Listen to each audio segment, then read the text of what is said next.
welcome back to Women's Football Talk, the YouTube channel that brings you all the latest news and stories from around the world of women's football. We've had a busy week in the terms of the transfer window in the world of women's football. There's been a few over the last few days, and we're just going to go through them right about now. So today, being Friday, the 22nd of January, Manchester United have confirmed the signing of Maria Thorez from Chelsea on a deal until the end of the 2022-23 season with the option of a further year. This comes after Man United let defender Lotta Okvis leave earlier on in this window, and yesterday they let Abby McManus join Tottenham Hotspur on loan for the remainder of the season. Elsewhere, Jill Scott has joined Everton again, but this time it's on loan for the season from Manchester City, and Chelsea have let Charlotte Fleming join Leicester City on a permanent deal, and Damaris Egarola has left Everton to join French champions Lyon on a permanent deal. That's all the transfer news that has happened in the WSL over the last couple of days. There hasn't been anything big as of yet, or any more big signings as of yet, so obviously if there is anything happen, we'll let you know throughout the course of the week. Right, so we have a full fixture list scheduled for this weekend, starting with Aston Villa versus Reading on Saturday, or today. It went in 12:30 or at 12:30. It's going to be a really close game. Reading are looking in good form, but Gemma Davis' side will be hoping to turn their fortunes around and get kick-started on the season. But for me, I think Reading are definitely going to be favourites heading into it, and will hopefully come out with the 3 points. Sunday kicks off at 12 o'clock with two fixtures. Arsenal take on West Ham at Meadow Park on the FA Player and the BBC Red Button.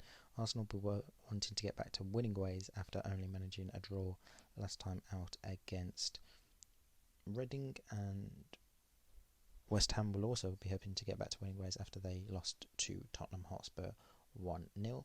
The second game at 12 o'clock sees Manchester United host Birmingham City at Leigh Sports Village. There could be a debut there, obviously, for Maria Thorez. No other team news for Casey Stoney's side. Again, they'll be hoping to continue their good season and obviously turn last week's defeat around from Chelsea. Next up at 2 o'clock, there's two fixtures as Brighton and Hove Albion welcome Manchester City to the People's Pension Stadium. Again, you gotta say Manchester City are the favourites heading into the game, but will be hoping to do better than they did in the Conti Cup the other night, where they lost 4-2 to Chelsea. So it's definitely going to be Man City are favourites, but you never know with what the WSL can throw up. The second game at 2 o'clock sees Bristol City play Chelsea. You got to say Chelsea are obviously the favourites considering they're top of the league. Bristol City are bottom, and they've been phenomenal all season. It's going to be very hard for Matt Beard side to get anything against Emma Hayes' Chelsea. And then the final game sees Tottenham play Everton at 2:30 at the Hive Stadium. This is going to be a proper classic good game, 5th versus 7th in the league. Jill Scott could be in line to make her debut for Everton. No news whether Abby McManus will be available for Tottenham, but I would expect so, and it's definitely going to be a very good game to watch. So that is definitely one to keep your eye out on.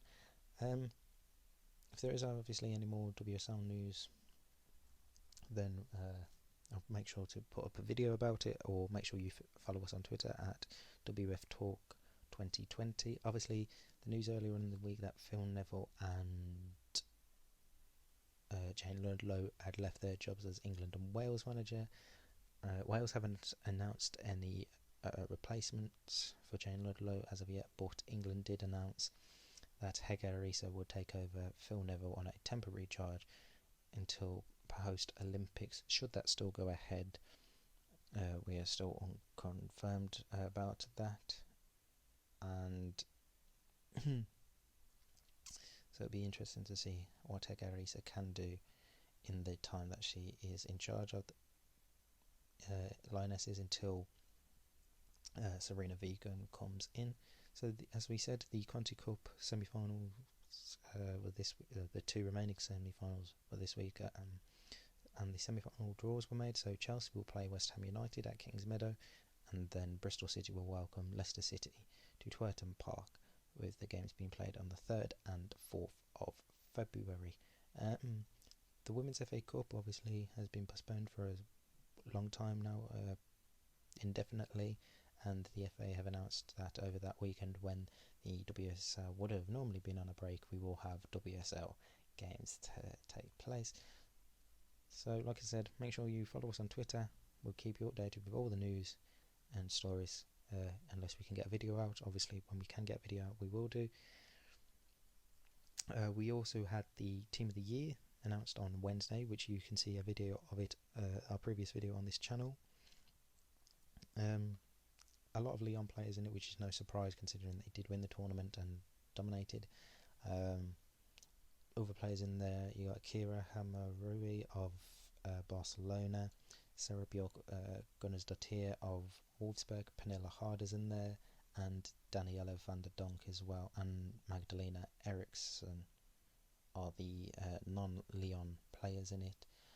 No real surprises. I think the only one that could probably be disgruntled would be Viviana Miedema, who finished as a joint top scorer in the tournament for last season, but Pernilla Harder is a phenomenal striker, so I think it was always going to be hard for Viv to get into there, but definitely disappointment for the Dutch play.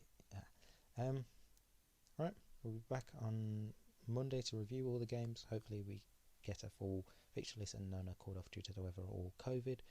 Until then, make sure you like, comment and subscribe. Check out our other videos, follow us on Twitter, and we'll see you soon.